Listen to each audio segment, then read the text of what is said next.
विधानसभा के बाहर गोविंद डोटासरा इस वक्त मीडिया से मुखातिब हो रहे, कुछ बोल रहे हैं, आपको लेकर चलते देखिए। मांग लेंगे, हमारी से गलती हुई है, मदन दिलावर भी आके माफी मांग लेगा, लेकिन अचानक खड़े हो गए और हल्ला करने लग गए।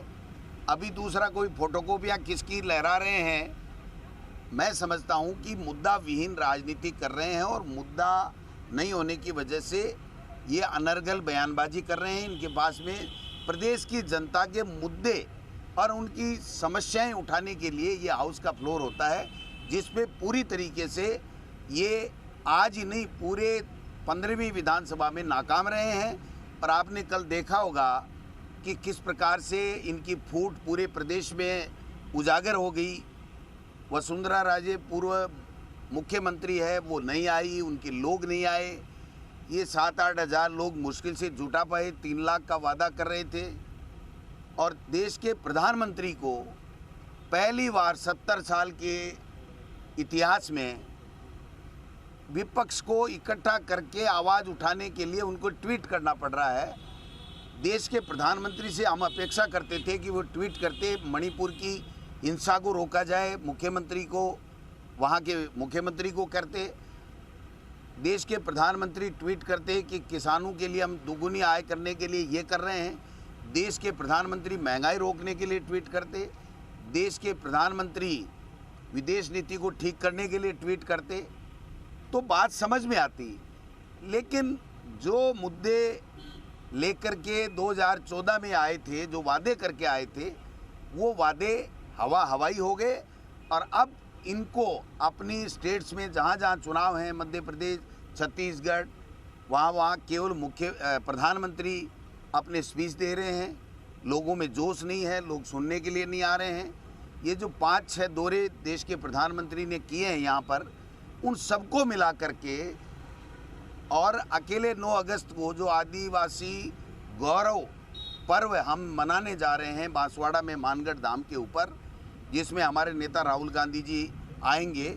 मैं समझता हूँ इन सब प्रधानमंत्रियों की 6 सभाओं में जितने लोग नहीं आए उतने वहाँ पर आने वाले हैं। आज जो प्रदर्शन रहा, राजेंद्र जी राठौड़ जब से नेता प्रतिपक्ष बने हैं उनकी कोई मानता नहीं है और वसुंधरा जी से के ग्रुप से इनके और ज़्यादा जो है दूरियां बढ़ गई हैं। और कल भी देखने को मिला था और आज भी देख रहे हैं, आखिरी दिन था। इनको चाहिए था जो हमारे राजस्थान विधानसभा की परंपरा है उसके मुताबिक सारे लोग आते, फोटो सेशन होता, शाम को जो विधायक दल जो नेता होता है सदन का, वो हर वर्ष की भांति वो यहाँ पर खाना देते। हर विधानसभा जो भी 14 विधानसभा का जो परंपरा रहा है उसको निर्वहन कर दे, लोगों के बीच में बैठते। क्योंकि यहाँ कोई व्यक्तिगत झगड़ा तो किसी का है नहीं, यहाँ तो जनता की समस्याओं को लेकर के चर्चा होती है। सरकार जो काम करती है वो बताती है और प्रतिपक्ष उसमें जो कमियां होती हैं वो बताता है। लेकिन आपने देखा होगा जनता के मुद्दों से कोई इनको वास्ता नहीं है। ये 5 साल में कोई ऐसा मुद्दा बना नहीं पाए ऐसा जो सरकार के खिलाफ हो, इसलिए ये इस तरीके की जो नोटंकी कर रहे हैं। मैं समझता हूँ ये राजस्थान की जनता देख रही है। हम 2023 में दोबारा कांग्रेस की सरकार यहाँ पर बनेगी, जो अच्छी योजनाएं दी हैं, जो गारंटियाँ दी हैं। और मैं समझता हूँ कि इनके तो आपस में इतने जूतम भाग हो रहे हैं, लठ बज रहे हैं, आपस में इतने गहरे मनमुटाव हो गए हैं कि एक दूसरे को ये देखना भी पसंद नहीं करते। तो ऐसे में जनता को ये क्या संदेश दे रहे हैं, जनता के मुद्दों को क्या ये उठा पाएंगे, क्या ये आगे चल कर के सरकार बनाने की बातें कर रहे हैं, ये क्या उनके ऊपर क्या इनका विजन है, उस बात पे तो बात कर नहीं रहे हैं और नोटंकी कर रहे हैं, जो शर्मसार करने वाली बात है, जिसके लिए हम सब इनकी निंदा करते हैं कि इन्होंने राजस्थान की विधानसभा को, परंपरा को कलंकित करने का काम किया। राजेंद्र गुढ़ा ने आज प्रेस कॉन्फ्रेंस की है, उसमें कुछ वो तो स्वतंत्र है, करे कौन मना कर रहा है? कोई मना कर रहा है क्या? लाल डायरी के 3 पन्ने निकाले थे। कोई ऐसा हमें तो पता नहीं, किसी तरह की लाल डायरी हमने देखी नहीं, सुनी नहीं। ये तो सब काल्पनिक बातें, मुद्दे बनाने की बातें हैं और मुद्दे बना करके इनके पास में मुद्दे नहीं हैं, इसलिए ये मुद्दे बना करके भारतीय जनता पार्टी के लोग जिस तरीके से ये साजिशन कर रहे हैं, इनको जनता सब देख रही है। ये कह रही है आपने हमारे लिए कोई किसान की आमदनी दुगुनी करने की बात की हो, कोई महंगाई कम करने की बात की हो, कोई शिक्षा की बात की हो, रोजगार की बात की हो, तो आप बताइए ये कोई मुद्दे हैं क्या, ये कोई बातें हैं क्या?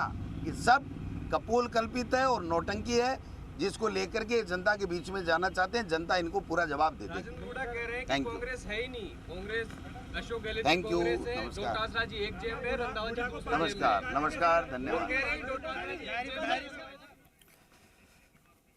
तो डोटासरा को आप सुन रहे थे, प्रधानमंत्री पर निशाना साधा उन्होंने कहा कि जनता की कोई बात होती उस पर ट्वीट करना चाहिए था, मणिपुर पर ट्वीट करना चाहिए था, लेकिन यहाँ पर ट्वीट करना पड़ रहा है प्रधानमंत्री को भीड़ जुटाने के लिए। केंद्र सरकार ने जनता से वादे पूरे नहीं किए, गूढ़ा पर भी बोलते नजर आए यहाँ पर डोटासरा।